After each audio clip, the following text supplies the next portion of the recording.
From the beginning of time, the physically elite have captured our imaginations with fact or fable, taking shape for some as David, Goliath, and Hercules.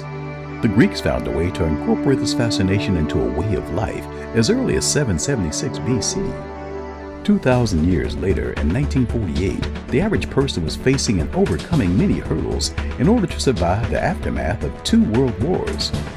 By leaping over little wooden hurdles, Theresa A. Manuel wrote her name on the pages of history as Florida's first African-American woman Olympian.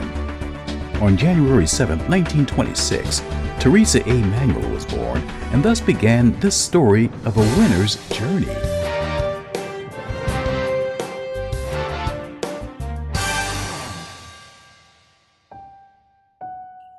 When I was a little girl, my stepfather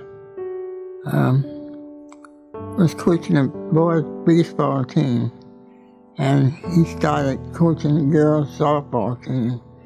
And the boys used to come by our house, and they taught me how to throw the ball and bat. And when he started the girls' softball team, I was the youngest one on the team. Theresa's introduction to sports came as she sat on the sidelines, watching her stepfather, Charlie Johnson, coach his baseball team. By starting her girls' softball team, Coach Johnson spotlighted Theresa's natural athletic ability, and he added her to his roster as the youngest team member. With a solid love of sports, she turned to basketball and found her niche. Miss Manuel's main sport was basketball. She started playing basketball at Middleton High School, and she related to me that their basketball court was on the outside, and at night when they would be playing, they didn't have lights, and the neighbors would bring their lamps over with long extension cords and light up the playing field for them so they could practice their basketball. Her years as the Middleton High School undefeated basketball team's superstar was all she needed to set in motion a lifetime of winning. Her talent crescendo broke multiple records at Tuskegee Institute. As her sport of choice, she scored 57 points in one basketball game. She was hot. Oh, some friends from high school used to call me, they used to call me Trixie. And when I got to college, our ball boys started calling me Trixie. They said, no, not Trixie Lou. So he started calling me Trixie Lou, then Trick Shot. Every time I shoot the ball, Trick Shot, shoot the ball. During the 1940s, when Theresa was in high school, girls did not run track. That is an astounding fact when you consider that she led Tuskegee Institute to 4 straight conference track championships, even though she had never run track before. Tuskegee's track team dominated the sport and was unbeatable in the U.S. They became the prototype for black and white higher education sports training for women. Manuel set a 50-yard indoor hurdles record that has yet to be broken. She was playing basketball at Middleton, and that's what she went to Tuskegee for. However, while she was there, idling one day, they asked her to come and join the track team, which she did, and she ended up in history, becoming an Olympian. We were undefeated in track. We were undefeated in basketball. So we went to national AAU meets, and we would always win. So that's how we got, because we never lost a basketball game, never lost a track meet. Manuel's superb athletic ability and record holder status earned her a spot on the 1948 U.S. Olympic track team. She also became a part of the master plan to attract attention to black colleges. After Jesse Owens' outstanding Olympic performance, a news reporter called black colleges to action. He said the development of one superstar would generate far more national and international visibility and fame for black colleges and blacks than would the football classics. This reporter focused on the worldwide attention the fact that 18 African-American athletes participated in the 1936 Olympics. 10 of those athletes won 14 Olympic medals, including 8 gold medals. Tuskegee and Coach Abbott produced 4 of the 10 elite African-American women selected to the U.S. Olympic team. Theresa Manuel was one. Theresa and 9 other African-American women boarded the SS America bound for London and the 1948 Olympics. Among these women was Tennessee's Alice Coachman, the first African-American woman to win an Olympic gold medal. In 1948, there were 1 million people who could have watched the Olympics. Since it had been 12 long years since the 1936 Olympics due to the World War, America was ready to follow the Games. Just before the Games started, another amazing event occurred. By executive order, President Harry Truman ended military segregation on July 26, 1948. 3 days later, on July 29th, the Summer Games began. The master plan had a perfect stage for the black athletes to shine. In the first post-war games, Theresa represented the United States in 3 events: 80-meter hurdles, third leg in the 440-yard team relay, and javelin throw. Her javelin throw qualified her to compete in the finals and become the first African-American woman ever to actually compete in javelin throwing. Her Olympic throwing distance was 33.82 meters. Rosa Parks and Martin Luther King Jr. would not make the civil rights movement publicly known for another 7 years. However, the country and the United States president knew what a milestone the ladies had achieved. President Harry S. Truman invited the Olympians to the White House for dinner in 1948. In 1949, Theresa graduated from Tuskegee Institute and headed back to Tampa, her ailing mother, Middleton High School, and making money. She began her coaching career. There, she focused on her competitive spirit and developing winners of the young people she coached. She coached the girls' basketball team through 3 state championships. Well, whenever we played, I'd tell the girls, I say, I never lost a game, we're not going to lose one tonight. They said, no, Miss Man, we're not going to lose, we're going to win this one. I said, thank you. That's how I did it. All of her students, her former students, the impact that she's made on her students that she taught in Middleton, and she also taught at Hillsborough High School. She taught for 38 years. She was 21 years at Middleton and 17 years at Hillsborough High School. Every student always has something very good to say about her. She was a great PE teacher.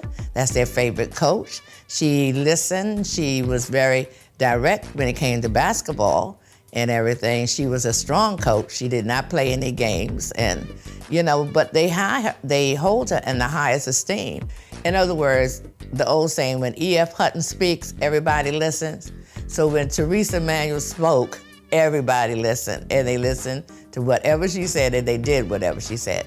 Back in that day, the men were the men physical education teachers, the women were the women physical education teachers.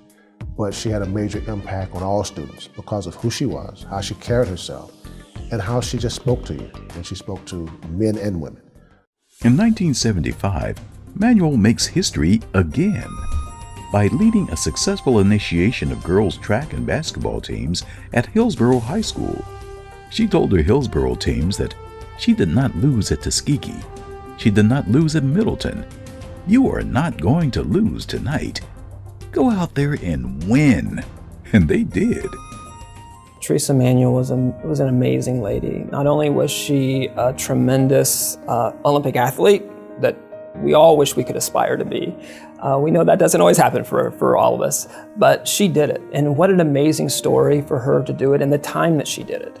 And then not only did she could have rested on her laurels and she could have said, I'm an Olympic athlete and look at what I've done.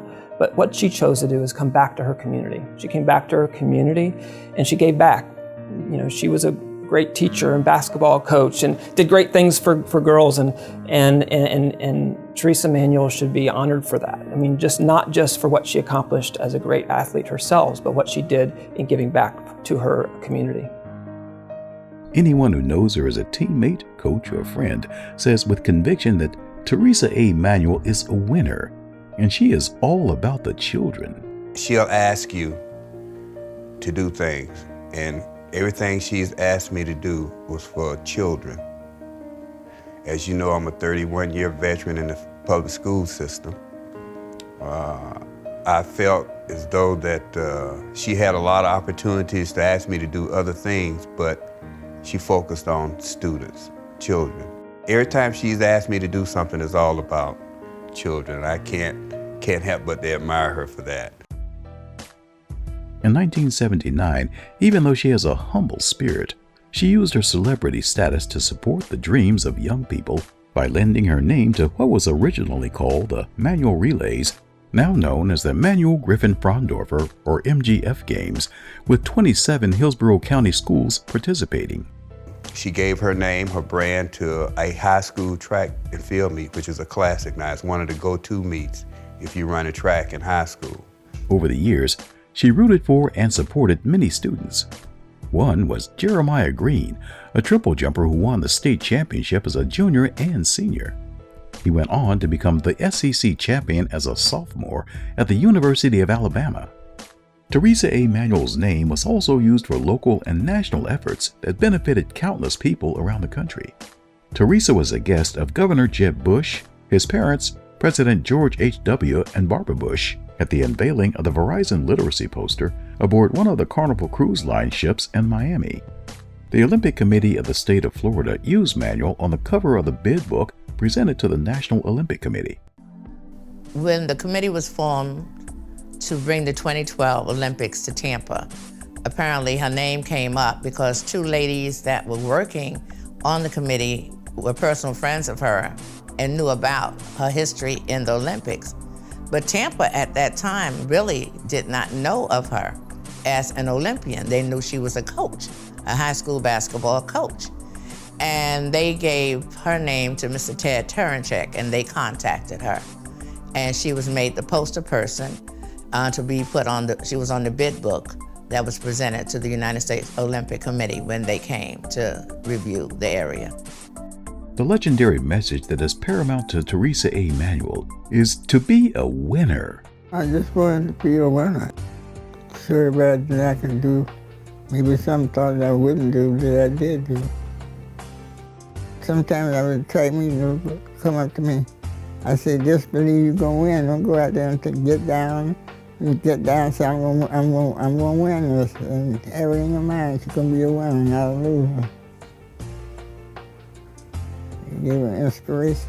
Her legacy needs to be taught to the generation we have now that needs to understand that she set a ground roadmap for a lot of black women who are now in the Olympics. She was one of the first ones there.